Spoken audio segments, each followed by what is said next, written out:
श्रोति नमन प्रिय विद्यार्थियों, आपकी स्वस्थता की कामना करते हुए अपनी पाठ्य पुस्तक क्षितिज के तृतीय पाठ लखनवी अंदाज के साथ आपको पाठ का सारांश बताएंगे। सबसे पहले हम पाठ के लेखक के बारे में समझते हैं। पाठ के लेखक हैं श्री यशपाल जी।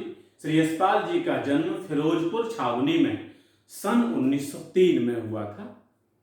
यशपाल जी ने अपनी प्रखर बुद्धि के माध्यम से हिंदी साहित्य की अभूतपूर्व सेवा की। इनका एक प्रमुख उपन्यास है, इसका नाम है झूठा सच। इस उपन्यास में श्री यशपाल जी ने भारत विभाजन त्रासदी का बहुत व्यवस्थित तरीके से वर्णन किया है, जो एक प्रमुख दस्तावेज के रूप में उपस्थित है, एक प्रमुख दस्तावेज माना जाता है। श्री यशपाल जी ने बीए पास करने के बाद भारतीय स्वाधीनता संग्राम में अपनी प्रमुख भूमिका निभाई और एक महान क्रांतिकारी के रूप में अपने आप को प्रदर्शित किया। देश के प्रति देशभक्ति की भावना रखते हुए यशपाल जी ने अनेकों बार जेल यात्राएं भी की और देश को आजाद कराने में बहुत ही यातनाओं को सहन किया।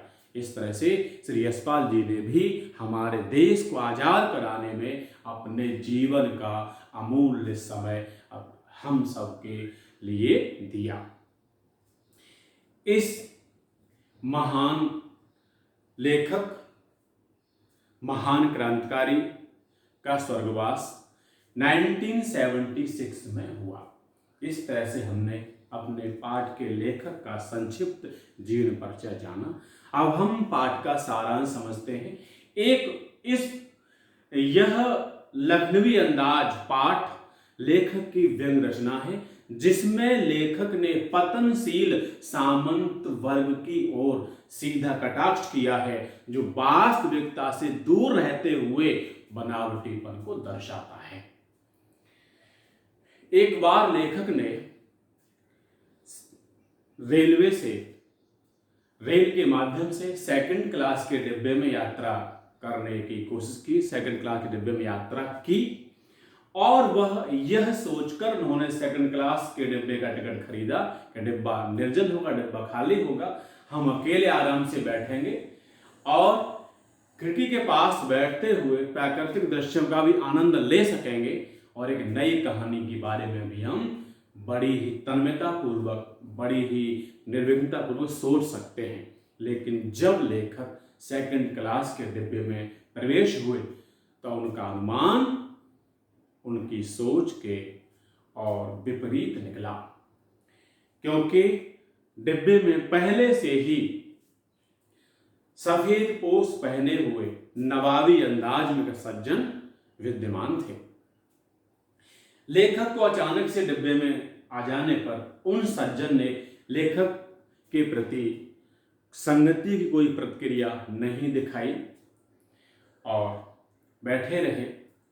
थोड़ी देर बाद उन्होंने लेखक से आदाब अर्ज कहा और खीरा खाने के लिए भी आग्रह किया, क्योंकि उनके पास खीरे का शौक फरमाने के लिए भी कहा, क्योंकि उन नवाबी नस्ल के सफेद पोश युक्त व्यक्ति के पास 2 चिकने खीरे भी रखे हुए थे।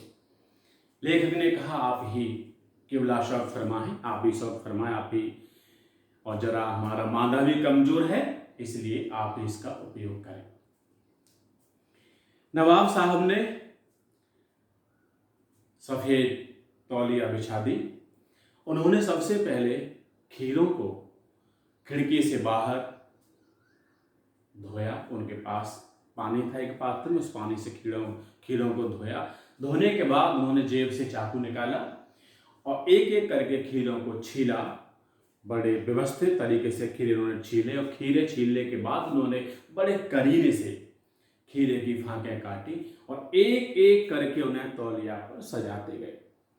लखनऊ के स्टेशन पर खीरा बेचने वाले खीरे के इस्तेमाल का बड़ा अच्छी तरह से प्रयोग भी जानते, इसलिए वो ग्राहक को खीरा देते वक्त जीरा, नमक के साथ साथ पीसी हुई मिर्च की पुड़िया भी पकड़ा देते हैं, मसाला बना के दे देते हैं। तो नवाब साहब ने खीरों की फांकों पर बड़े तरीके से जीरा, नमक और पिसी हुई मिर्च का मसाला बुरका। एक बार पुनः उन्होंने लेखक से खीरा खाने का अनुरोध किया, लेकिन लेखक ने कहा आप ही इसका उपयोग करें। तब नवाब साहब ने खीरे की प्रत्येक फांक को उठाया, मुंह तक ले गए, नाक तक ले गए, सूंघा, मुंह में पानी भर आया। उन्होंने पानी को गले से नीचे उतारा और खीरे की उस फांक को खिड़की से बाहर फेंक दिया। इस तरह से नवाब साहब ने क्रमशः सारी फांकों को इसी तरीके से नवाब साहब अपने मुंह के पास ले गए, नाक के पास ले गए, सूंघा, मुंह में पानी भराया, पानी को गले से नीचे उतारा और खीरे की हर फांक को बाहर विंडो से, खिड़की से बाहर फेंकते चले गए।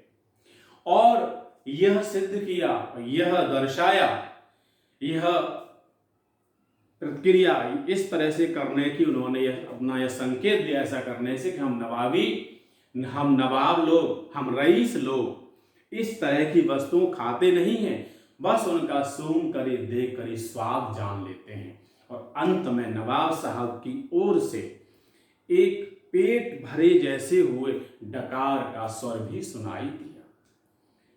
लेखक ने सोचा कि जब बिना खाए हुए खीरे का स्वाद महसूस किया जा सकता है, खीरे का स्वाद लिया जा सकता है, पेट भरा जा सकता है, तो बिना पात्रों के, बिना घटना के कहानी भी बनाई जा सकती है। इस तरह से लेखक ने यहाँ अपनी इस व्यंग रचना के माध्यम से सामंती वर्ग पर कटाक्ष किया है, जो कि वास्तविकता से दूर रहते हुए बनावटीपन जीवन जीने के आदी होते हैं।